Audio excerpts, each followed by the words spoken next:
Hey everybody, it's Jim and Corey again. We're on the road today. We're off to do the first of our Signs of Honor video series. We're going to see somebody pretty special. Corey, you want to let them know who we're going to see? Yep, we're going to go visit with Dreyer Baker, who is the father of Marine Corporal Riley Baker. Riley was killed in action on June 22nd, 2006 in Ramadi, Iraq. His sign is located on Interstate 44 here in Missouri, right at exit 257, if you ever want to drive by and check it out. But we're really just trying to kind of shed some light on who he was and put a face to that sign. It really means a lot to Corey and I to get out, who these people were and what they were all about. So we're getting ready to pull up here at Riley's childhood home. So we'll see you guys soon.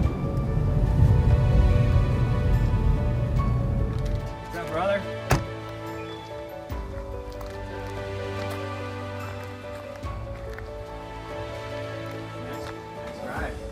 Nice try. You doing all right today? Good to see you, dude. You as well. Come on in.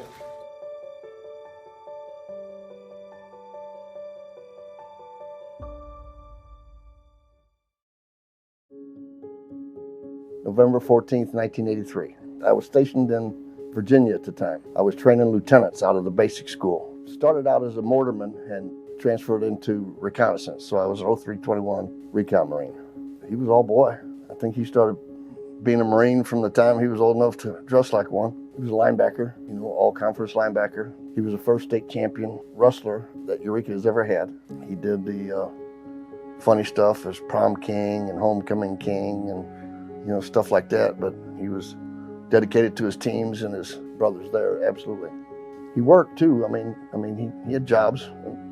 That was the deal, but he balanced his jobs and sports. He'd go to a wrestling camp in the morning and work all day and then go to football camp at night. And, so it was a combination of a lot of things. When he went to college, he got an apartment with a couple of buddies at Merrimack at wrestling. They wanted him to cut a bunch of weight, wanted him to cut back down to 135, 140. And he did. He did his job. He won. He had success in college, but finally one day he said, "Screw, I'm not doing it no more. It's not worth the fight. You're fighting yourself all the time." And came home one day from college and said, "Hey, I'm gonna be a Marine." I said, "Okay." So we drove out to the recruiter in Washington, and that's how it started. He wanted to be a Recon Marine.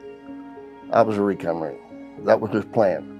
So boot camp, infantry school, and then he got to Lejeune, and there was a waiting period to go to Recon school. So he started seeing the snipers. So he had met one of the sniper team leaders, hung together for a few days. Then he got to know some of the boys, and back then they had sniper and doc. He said, "I'll go." So they gave him an indoctrination program. And that's when he jumped into sniper.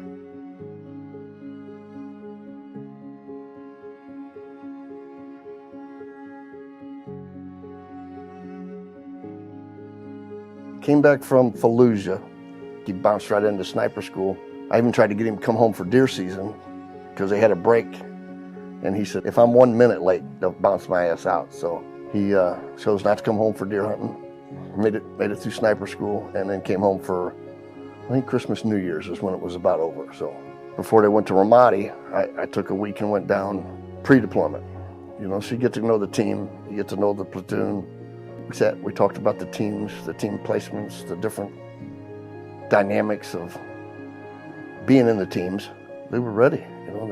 It was their turn. They were ready to go. They knew exactly what they were getting into as a sniper platoon, and exactly what to do as team 2. Exactly.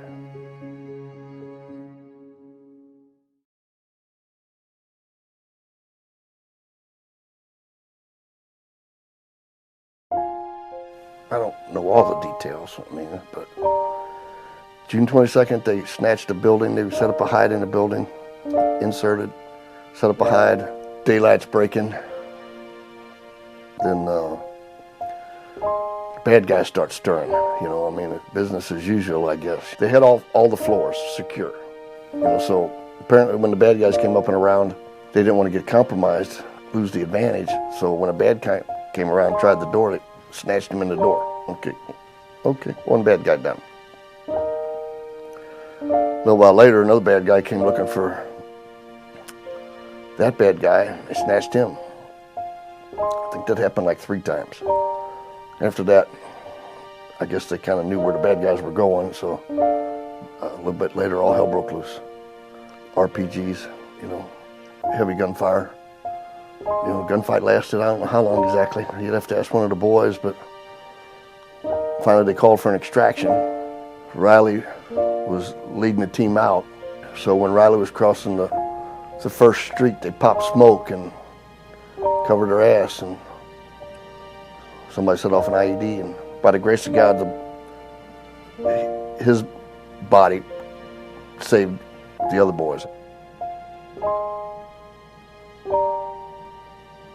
So I get a call from Lisa. Lisa and I have been married 30 years. Riley was 5 when we got married.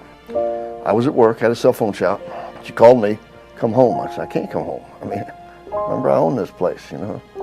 Finally I said, okay. Coming down the driveway, I seen the government place. I turned the corner by the hickory tree. I seen, at the time he was a gunny Wade Jensen and Staff Sergeant Lee standing there by Lisa and Father Anderson. So, I mean, I ain't no dummy. I knew it was up by then. And I get out of the truck, and Staff Sergeant Lee's trying to be all proper. Are you Greer Wayne Baker, father of? Of course I am. Or you wouldn't be asking me. So get on with it.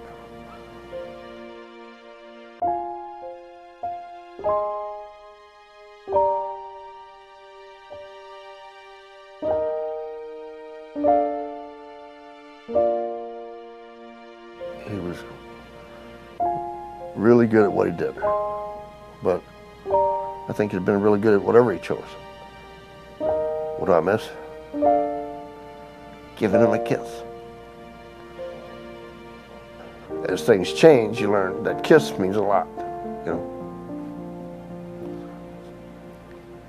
So why did I kiss?